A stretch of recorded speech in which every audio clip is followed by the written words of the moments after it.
Hello, collective.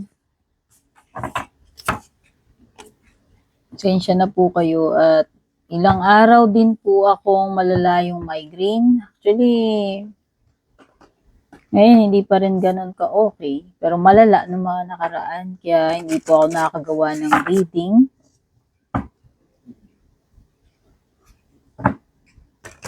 Hindi ko natuloy na i-continue yung July reading ko. Hopefully, ma-continue ko na.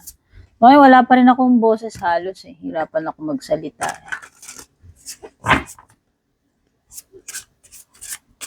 Paano ka mag-read, di ba? Pag hindi ka makapagsalita ng maayos. At sobrang sakit ng ulo mo. Di ba?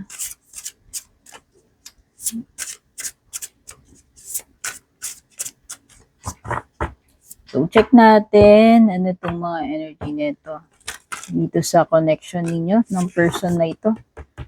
Person on your mind, kung ano man ang ugnayan ninyong dalawa.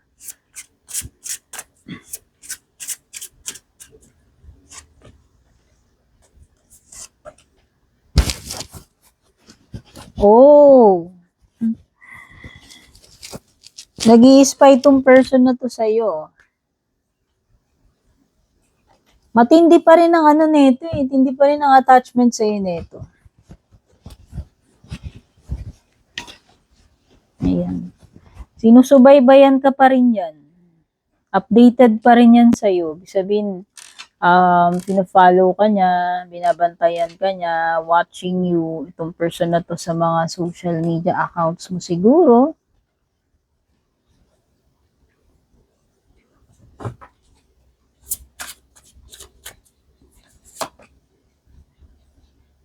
Oh, may communication man kayo or wala sa ngayon, ganyan ang ginagawa niya.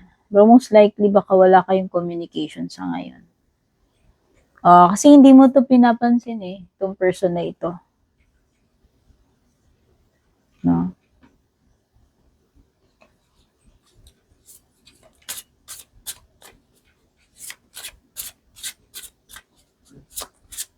Pwedeng iba LDR kayo. Baka yung relationship nyo online lang, char. Ano lang kayo, nag-uusap lang kayo online, no?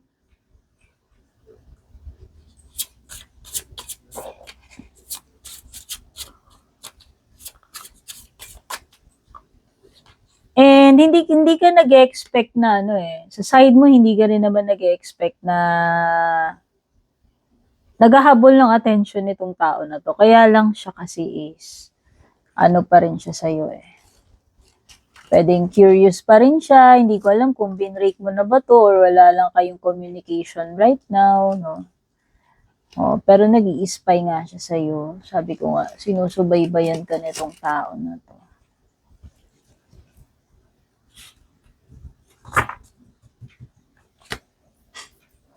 Pwedeng disconnected kayo right now. Pwedeng magkalayo rin kayo right now. Sabi ko nga parang LDR.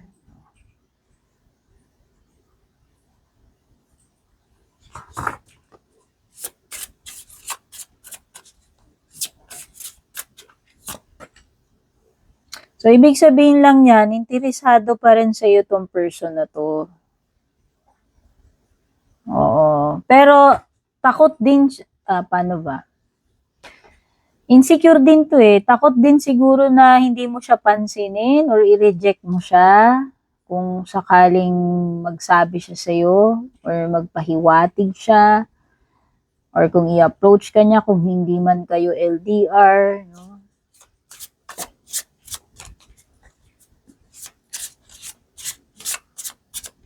Kasi ikaw wala kang nang paki sa kanya sa ngayon eh. Ayan, the energy. Wapakils ka na ngayon dito sa tao na to. Sabi ko nga, wala ka na ring paki kung alam mo yun, kung may paki pa siya sa'yo or wala na, kung interesado pa siya sa'yo or wala ka nang paki dun. No? Pero siya, pwedeng siya ngayon yung siya ngayon yung very curious eh. Sabi ko to the point na sinusubaybayan ka niya, gi-spy sa'yo tong tao na to.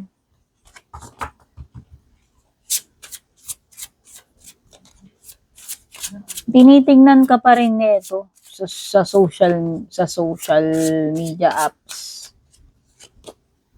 Sinesearch ka pa rin yan, tinitingnan ka pa rin yan. Kasi ikaw nawalan ka na talaga ng gana rito. Maybe nawalan ka na nga rin ng feelings at wala ka na nga rin pake. No? Bukod sa nawalan ka na ng gana, nawalan ka na rin ng pake. Okay? Sabi ko nga, wapakils ka na rito sa tao na to eh. So, tell us more about this person. Tingnan pa natin kung ano yung energy. Oh.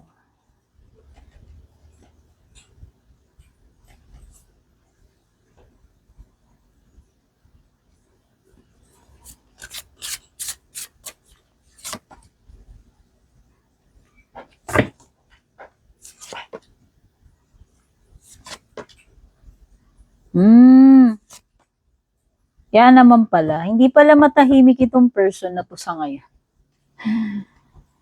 Oo. Hindi ko alam kung nakonsensya siya. Minsan ka na niyang diniceive, minsan ka na niya niloko. Pwedeng pumatol sa third party.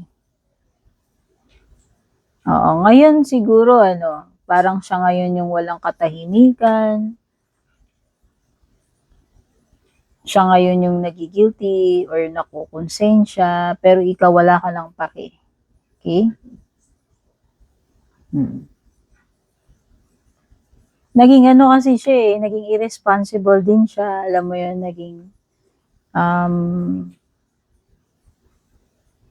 yes, naging reckless, naging irresponsible tong person na to. Kaya siguro ikaw, napundi ka na, nainis ka na, nagsawa ka na eh, napagod ka na eh. Sabi ko nga, nawalan ka na ng gana, nawalan ka na rin ng paki.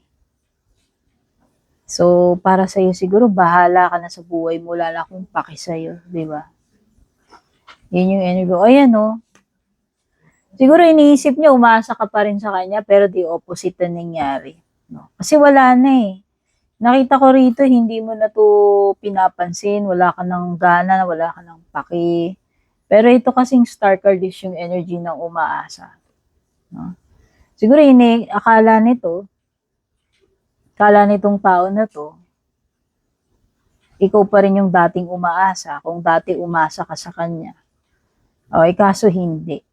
So, parang hindi niya yun in-anticipate, hindi niya in-expect na magiging ganun. So, nagulat itong person na to actually sa kung ano ka na ngayon. No? Kasi hindi yun yung ina-expect niya na alam niya na gagawin mo.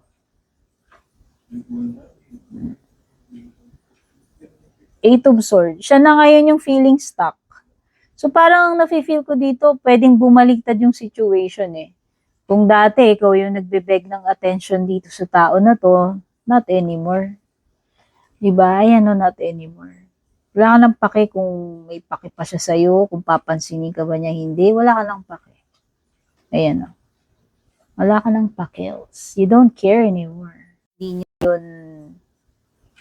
niya inakala na magagawa mo yun, nakakayanin mo pala yun. Kasi iba siguro yung ine-expect niya sa'yo.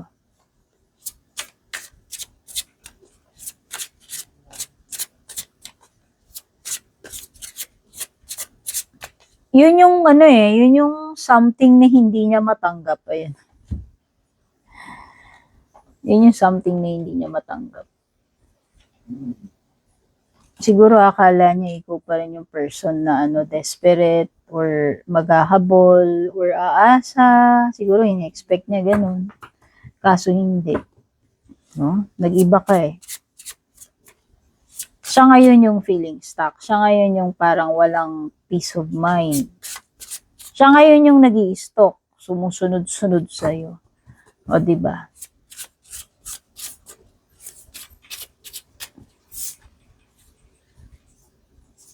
Wheel of Fortune. Biglang bumaliktad ang lahat. Diba? Bilog ang mundo eh. Ayan Wheel of Fortune eh. Nagkaroon ng pagkakabaliktad dito eh. Nag-iba yung mundo. So, hindi niya ina-expect yun. No? O yung dati na naghihintay ka, hindi na. Kasi siguro na-realize mo eh. Na-realize mo na sayang lang yung energy mo rito sa tao na to. Kung dati ka nang binitray, niloko, or pinagpalit, kung dati nang nag-flirt sa iba yan, diba? Mas na-realize mo na yung worth mo eh. Hindi ka na mag-aaksaya ng love mo, ng time mo sa ganitong klaseng tao. At least, diba?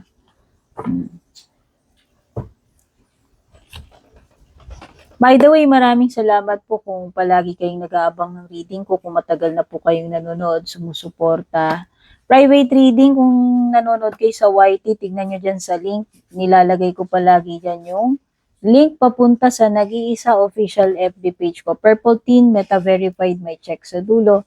Kayo po ang mag-PM sa akin kasi maraming scammers na gumagaya sa page ko. Kapag may lumapit sa inyo, nag-reach out, mag-chat, mag-add friend, hindi ako. Kaya kayo po ang magsadya doon sa page ko. And by the way, yung mga nakikita nyo mga bracelets dito guys, ayan, kung sa YT po kayo nanonood, nilalagay ko po yung mga product links na yan dyan sa screen, or sa ibaba, or sa description. Ayan, oh. Andito lahat yan. So, ito. Ito yung mga mantra bracelets ko. Meron akong black, meron akong red. Hindi ko alam kung jade color ito. Color of the year, yung green. Meron akong apricot. Meron din akong orange. Okay? Ayan yung detalye niyan. Ganyan sila lahat.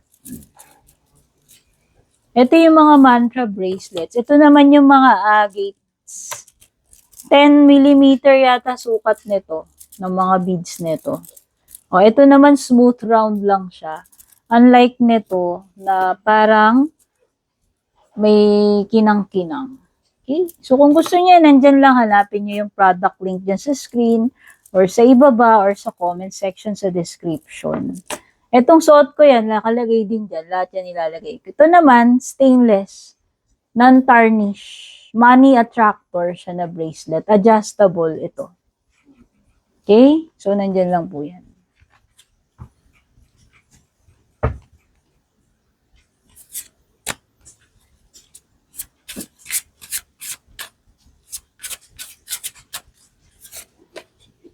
Ayan na naman, oh. Binalasa ko na pero nahugot pa rin yung Wheel of Fortune. Ano mo? Bumaligtad yung mundo aside doon. Sa tingin ko lang merong pagbabago na nangyayari dito sa person na to. Siguro nagkakaroon siya ng realization.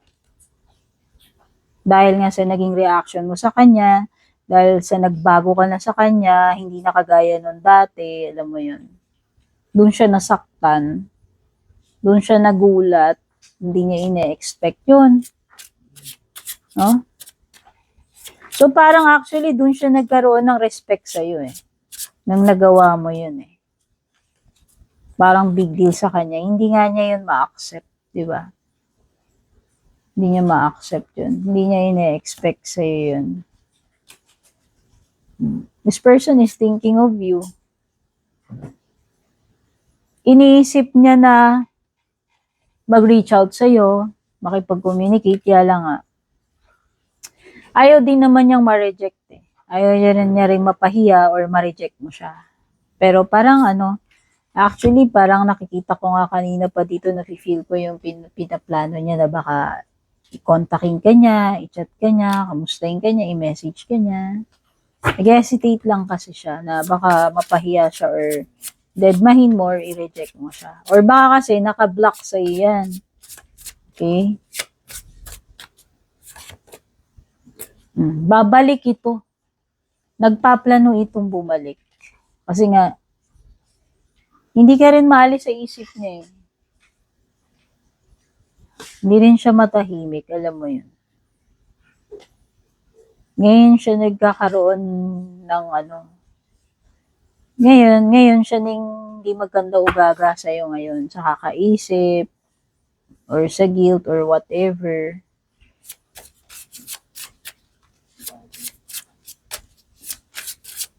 Dati kasi siguro hindi siya na-challenge sa'yo kasi siguro ikaw yung bigay todo, siguro ikaw yung asa ng asa, siguro ikaw yung unang nanunuyo or naghahabol before.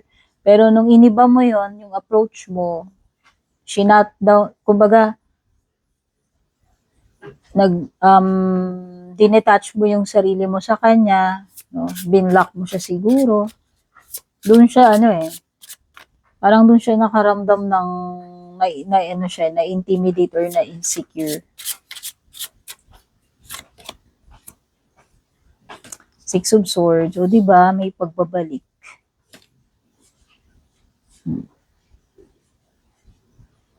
May pagbabalik. Sabi ko nga, magre-reach out uli sa yan. Ten of Pentacles. Hindi na magtatagal, hindi rin makakatiis to.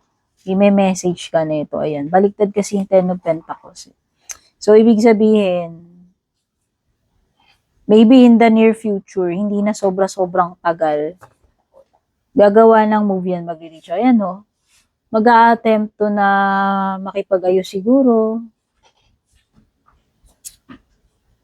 Ayan, magre-reach out siya, magme-message siya. Ilang pages na ba yung nakita ko rito? Pero sa, sa ngayon parang nag-hold back pa siya. Pero actually, iniisip niya, ayan na yung page na sinasabi ko, diba?